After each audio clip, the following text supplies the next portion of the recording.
Yeah, boy, you know what time it is. It's the TLVs. It's the TLV Sports Talk Show right here. I tell you, this is an honor to have this gentleman beside me right here. For those of you who don't know it, he's a Philadelphia legend, Temple star, former NBA player, former athletic director for the Philadelphia Community College, and just an outstanding person, Mr. Ollie Johnson. Yeah, good to have you here. I tell you, it's been a while since I've seen him. I'm going to tell the audience a little story how I encountered my first encounter with Ollie Johnson, the player. It's something that I've never forgotten. Tell us, Ollie, your road travel from Philadelphia high school basketball and Temple and the NBA. Can you tell our audience exactly what was it like in those days when you played? It was kind of different, particularly for me, the path that I took, and not playing really till I was like 19, not playing in high school, and not growing till I was about 17 or 18 years old. So I took a little different path, and my friends still tease me about I would go to church while they were playing basketball across the street. So my story is a little different, but being able to, when I did start, play against the great ones and see them, Earl Monroe and a lot of the Philadelphia legends play coming into the schoolyard, and learning. I probably learned more from watching than most, because I did watch a lot until they chose me. The old heads had to play first, so we had to wait. We had to wait. So we learned our lessons, and I was very fortunate to have an opportunity to play, because during my day it was only 3 years of varsity in Division I basketball. So I played at community college my first year, and at community we played against all the Big Five schools and Division II schools in the area.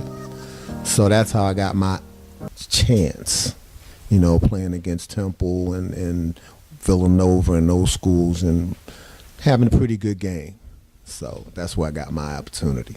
Sounds like God opened doors for you along your journey, and you was destined to be where you were and where you are right now in life. So that's how I see it, as God opens the doors and the windows of opportunity. And sometimes we think it's just us, but He's behind the plan. He knows the plans that he has for us.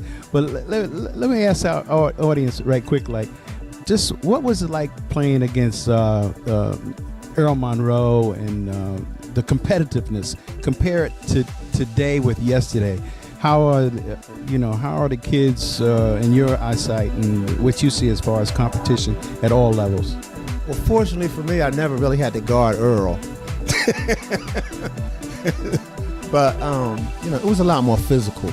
The game was a lot more physical, a lot more structured, and a lot more fundamental.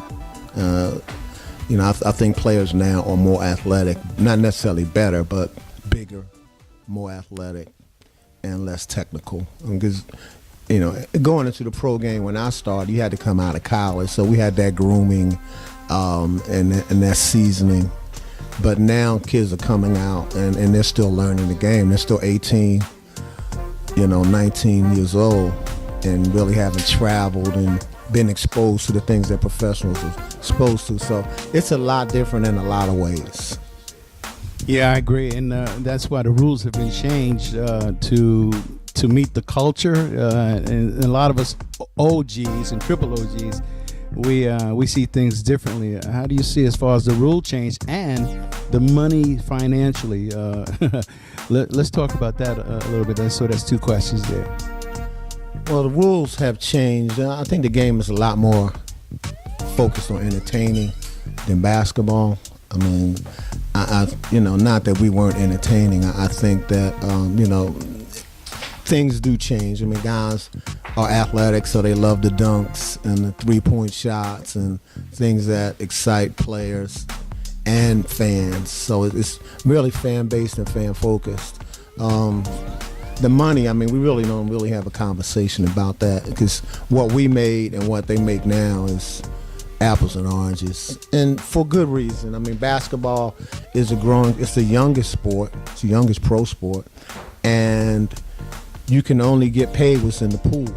So as David Stern and others have come along to promote the game and grow the game nationally and internationally, the money pool the basic contract has been the same. The percentage has been the same, but it's just a whole lot more money in that pot right now. So that's why you see the great salaries that you see. I remember talking to a guy who was my agent named Larry Flasher, who was one of the original guys in basketball. And this was in the 70s, and he was talking about at some point men would make in the game in excess of $1 million a year. I couldn't see it because teams weren't being paid $1 million a year. So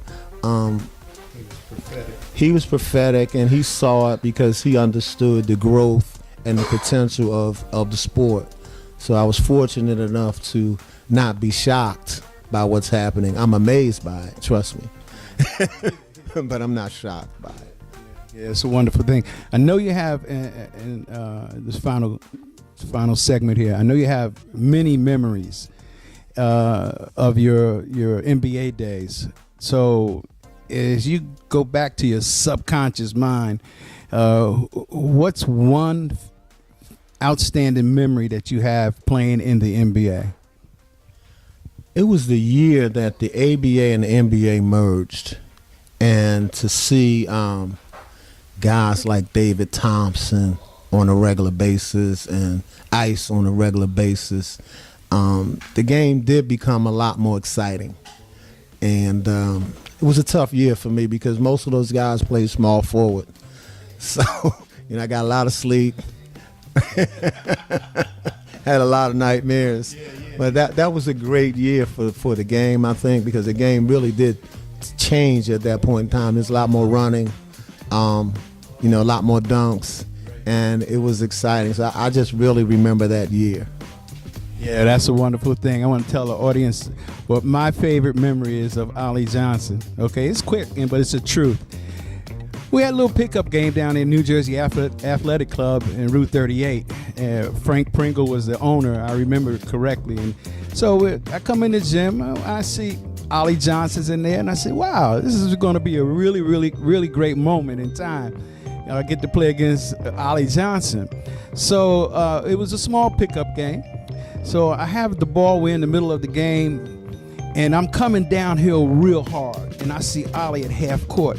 So what I do is I give him a little ball fake. He ain't going for that.